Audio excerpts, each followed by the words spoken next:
Einen wunderschönen guten Morgen. Schön, dass wir heute wieder zusammen sind. Räumlich getrennt, aber geistlich verbunden. Der zweite Sonntag nach Ostern ist der Sonntag des guten Hirten. Er heißt auch Misericordias Domini und erinnert an Psalm 33, wo es heißt, die Erde ist voll der Güte des Herrn. Heute üben wir uns in einem neuen Format ein, der Mini-Gottesdienst für Erwachsene und Familien. Vielleicht können wir zukünftig in dieser Weise und mit zusätzlichen Schutzmaßnahmen schon in absehbarer Zeit wieder Gottesdienste gemeinsam in unseren Kirchen feiern.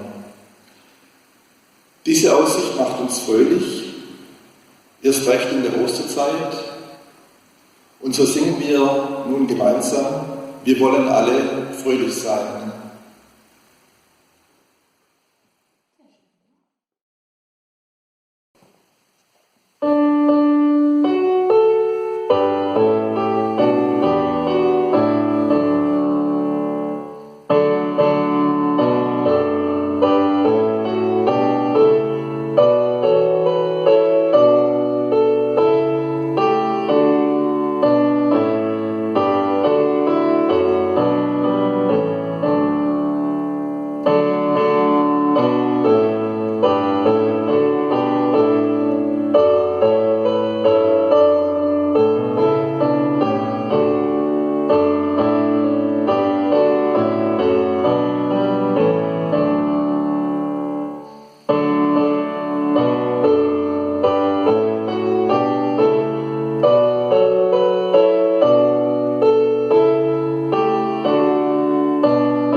So sind wir zusammen im Namen Gottes, des Vaters und des Sohnes und des Heiligen Geistes.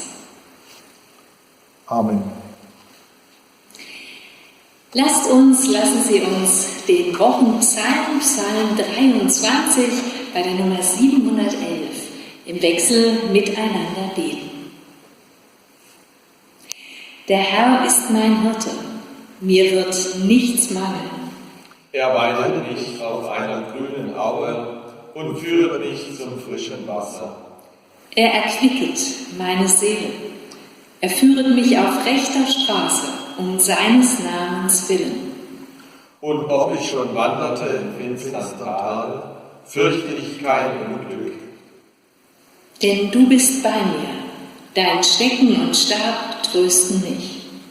Du bereitest vor mir einen Tisch im Angesicht meiner Feinde. Du salbest mein Haupt mit Öl und schenkest mir voll ein. Gutes und Barmherzigkeit werden mir folgen mein Leben lang, und ich werde bleiben im Hause des Herrn immer da.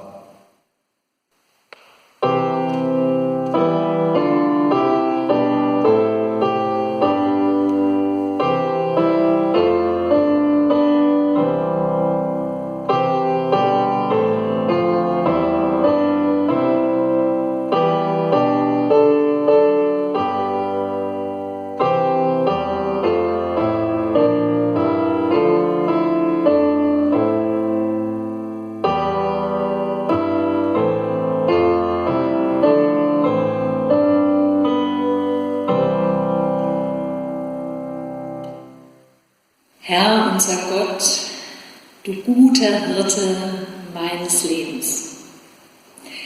Dir will ich danken, dass ich dies nicht nur sagen, sondern immer wieder neu erfahren darf. Du bist bei mir. Auch durch diesen Tag und die neue Woche begleitest du mich, bleibst der gute Hirte unseres Lebens. So hilf uns jetzt dazu, in deiner Gegenwart zur Ruhe zu kommen. Nähre uns durch dein Wort des Lebens. Komm durch deinen Heiligen Geist und lass uns loslassen, was unsere Gedanken und Gefühle bewegt, wenn wir jetzt stille werden vor dir.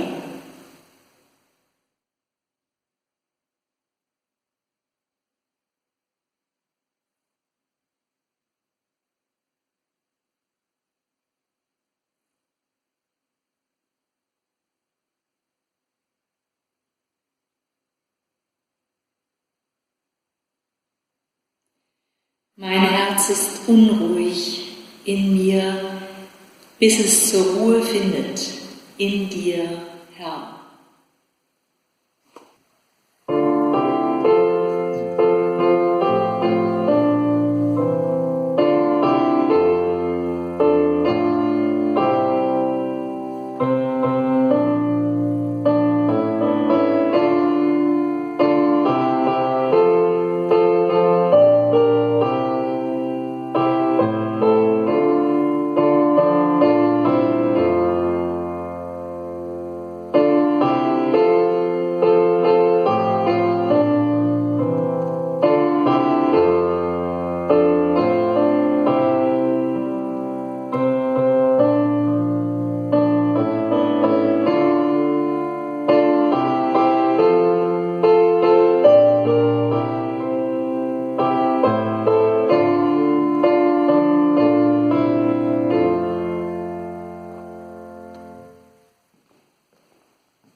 Wir hören die Schriftlesung aus Johannes 10. Hier gibt uns Jesus das Versprechen, dass er, egal wie die Umstände sind, dass nichts uns von ihm trennen kann. Ich lese ab Vers 11. Ich bin der gute Hirte. Der gute Hirte lässt sein Leben für die Schafe. Der Mietling, der nicht Hirte ist, dem die Schafe nicht gehören, sieht den Wolf kommen und verlässt die Schafe und flieht. Und der Wolf stürzt sich auf die Schafe und zerstreut sie, denn er ist ein Mietling und kümmert sich nicht um die Schafe. Ich bin der gute Hirte und kenne die meinen, und die meinen kennen mich, wie mich mein Vater kennt, und ich kenne den Vater. Und ich lasse mein Leben für die Schafe. Und ich habe noch andere Schafe, die nicht aus diesem Stall sind. Auch sie muss ich herführen. Und sie werden meine Stimme hören, und es wird eine Herde und ein Hirte werden. Meine Schafe hören meine Stimme, und ich kenne sie, und sie folgen mir. Und ich gebe ihnen das ewige Leben, und sie werden nimmermehr umkommen. Und niemand wird sie aus meiner Hand reißen. Was mir mein Vater gegeben hat, ist größer als alles. Und niemand kann es aus des Vaters Hand reißen. Ich und der Vater sind eins. Wort des lebendigen Gottes. Dank sei dir, o Herr.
Liebe Schwestern und Brüder, in diesen Wochen bin ich viel mehr zu Fuß unterwegs, als das bislang der Fall war.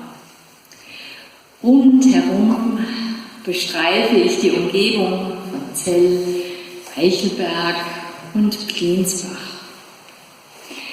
Ich gehe meinen Gedanken nach, spreche mit Wegbegleitern oder auch Passanten, natürlich mit gebührendem Abstand. Und immer wieder staune ich über die Schönheit, die mich umgibt. Das vielfältige Grün der Bäume, Sträucher und Gräser, die Farbenpracht der Blüten und Blumen, den Duft und Klang des Frühlings, das Wechselspiel des Lichts im Lauf des Tages. Ist das nicht ein Wunder, dieses Leben, das sich vor unseren Augen entfaltet? Ganz besonders berührt es mich, wenn mein Blick dabei auf eine Schafherde fällt. Friedlich stehen große und kleine im Licht beieinander. Sie grasen, warten geduldig, was kommt. Langeweile kennen sie nicht. Getrost vertrauen sie, der Hirte, die Hirtin kümmert sich. Er oder sie meint es gut. Lange Zeit war dieses Bild vom Hirten und den Schafen, das ja hervorgehoben in beiden Testamenten der Heiligen Schrift als Gottes- und Menschenbild begegnet, verbirgt. Der moderne Mensch wollte alles Mögliche sein, nur kein Schaf. So vieles hatte er oder sie vorzuweisen, um diesen Eindruck zu widerlegen. Wissen und Macht, Wachstum und Rekorde. Und so wurde dieses biblische Gottes- und Selbstbild zusammen mit den entsprechenden Gemälden und Drucken, die einst über den Ehebetten unserer Großeltern hingen, verbannt, entsorgt, in den Keller oder den des Glaubens. Stattdessen Ebenbild, Gotteskind, Krone der Schöpfung, Königstochter. Begriffe wie diese entsprachen mehr dem christlichen Selbstverständnis als Jesu Schäfchen zu sein. Dies überließ man getrost den Kindern der Kinderkirche. Und so brauchten viele Erwachsene jährlich am Sonntag des guten Hirten erst einmal einen Anlauf, der meist über den Psalm 23 glückt, bis man im Stillen eingesteht, ja, auch ich bin Jesus Schäfchen. In diesem Jahr nun, so anders als noch 2019, brauchen wir diesen Anlauf nicht mehr, oder?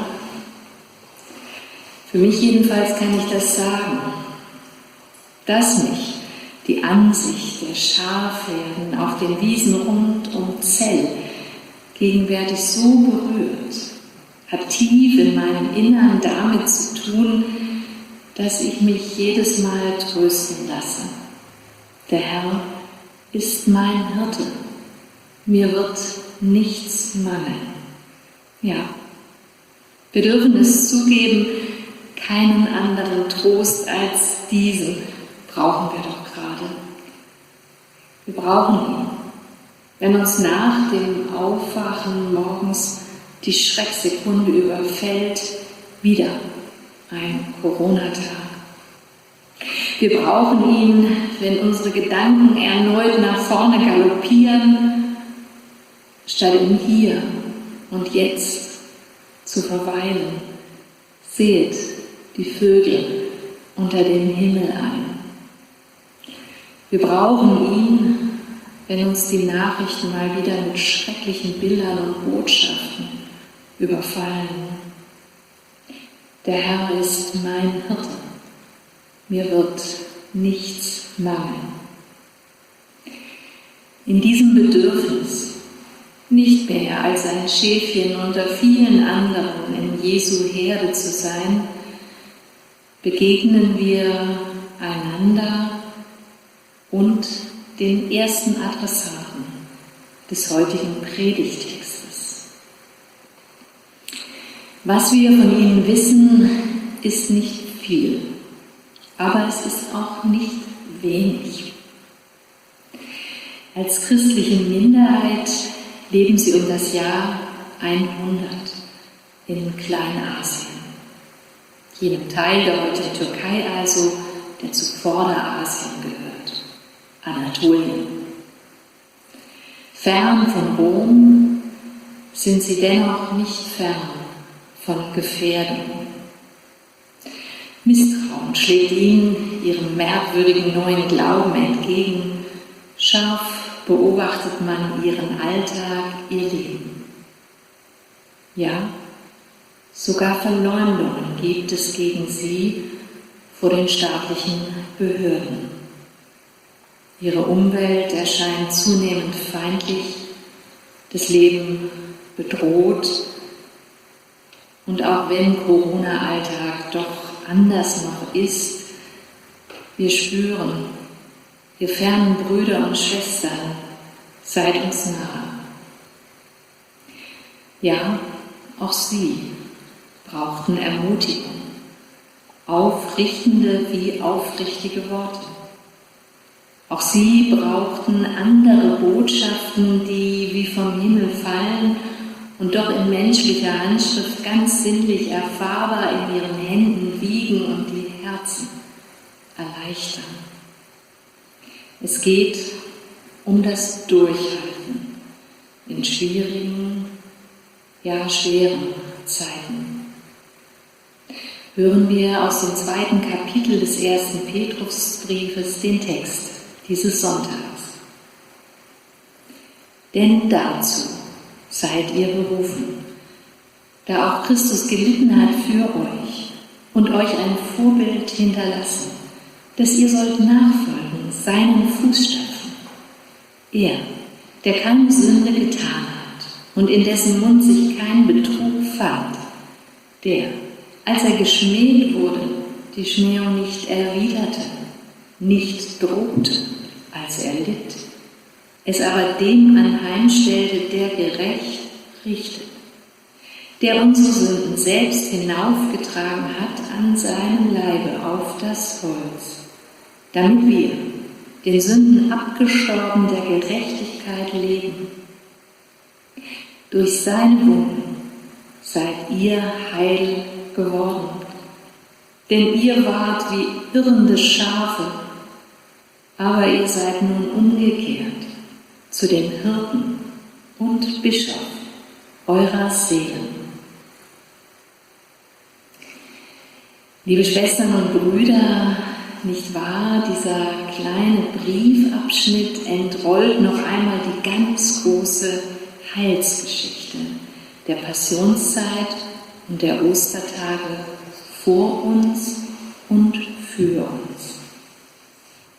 Und mir scheint, wir werden eingeladen, Ostern nicht bloß als Datum im Kalender, sei es im Jahr 30 oder 2020 zu gedenken, sondern als einen immerwährenden Prozess des Lebens, auch meines eigenen, zu verstehen. Gerade erst haben wir es uns sagen, ja schenken lassen und auch einander damit beschenkt, Christ ist erstanden. Sei es durch Videobotschaften oder Straßenmalerei, sei es durch Trompeten oder Orgelklänge, sei es durch Lichter auf den Gräbern oder Blütensamen auf junger Erde. Der Heilige Geist hat so viele Wege, Ostern 2020, geebnet. Und haben wir nicht letzten Sonntag feiern dürfen, quasi Modogeniti, wie die Neugeborenen, Kindlein, auf das wir uns heute in das uralte Vertrauen eines Königs David fallen lassen und nicht nur Kindlein, sondern Schäfchen werden. Der Herr ist mein Hirte, mir wird nichts mangeln. Oder mit den Worten jenes namenlosen Bruders aus längst vergangener Zeit: Durch seine Wunden seid ihr heil geworden, denn ihr wart wie irrende Schafe, aber ihr seid nun umgekehrt zu dem Hirten und Bischof eurer Seelen. Liebe Gemeinde, wer den 1. Petrusbrief insgesamt liest, stolpert darin nicht nur über manches, was uns heute zu Recht befremdet und was mit der damaligen Sorge vor sozialer Ächtung zu tun hat. Er oder sie begegnet vor allem auf Schritt und Tritt jenem einen Hirten, der nicht nur alles, sondern sich selbst für die Schafe gibt. Nicht nur ein für allemal, sondern auch auf immer. Wo immer Menschen leiden, ist Jesus da. Wo immer Menschen leiden, triumphiert nicht der Tod, sondern Christus, der Auferstandene. Ostern hat begonnen, aber es bleibt. Es bleibt Prozess in uns und für diese Welt bis ans Ende der Zeit, bis wir erkennen, was wir sein werden. So lasst uns in dieser Spur unseres Hirten vertrauensvoll in die neue Woche gehen. Jesus ist für uns da und nimmt uns mit auf seinen Weg. Er leidet und stirbt und steht auf zum neuen Leben. So legt er uns die Spur, auf der wir alle Zeichen des Todes hinter uns lassen und neu beten lernen können. Und ob ich schon wanderte im finstern Tal, fürchte ich kein Unglück, denn du bist bei mir. Amen.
Lasst uns beten.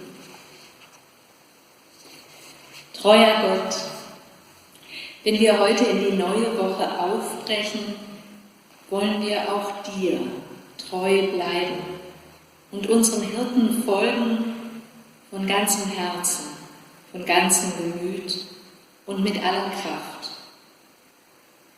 So bitten wir dich, hilf uns dazu, erbarme dich über uns. In dein Erbarmen befehlen wir auch alle Menschen, um die wir uns sorgen.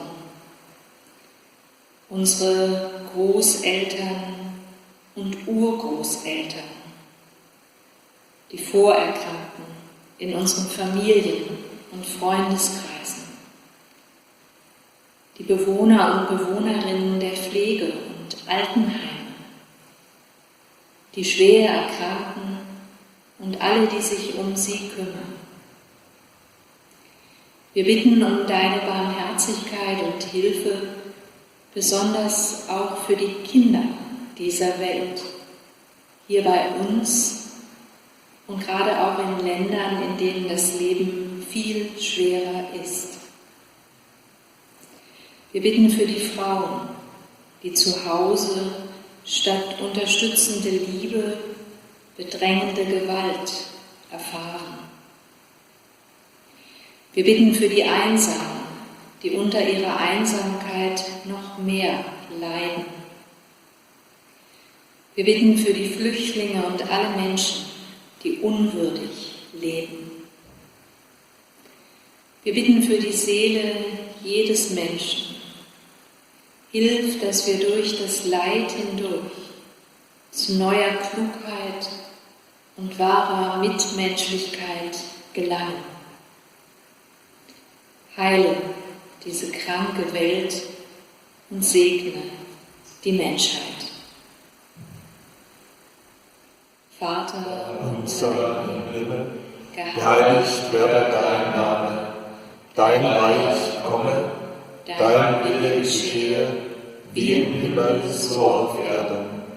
Unser tägliches Brot gib uns heute und vergib uns unsere Schuld, wie auch wir vergeben unseren Schuldigern, und führe uns nicht in Versuchung, sondern erlöse uns von dem Bösen, denn dein ist das Reich und die Kraft und die Herrlichkeit in Ewigkeit. Amen.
Und so geht hinein in diese neue Woche und geht mit dem Segen unseres Gottes. Der Herr segne euch und behüte euch. Der Herr lasse sein Angesicht leuchten über euch und sei euch gnädig. Der Herr erhebe sein Angesicht auf euch und schenke euch Frieden.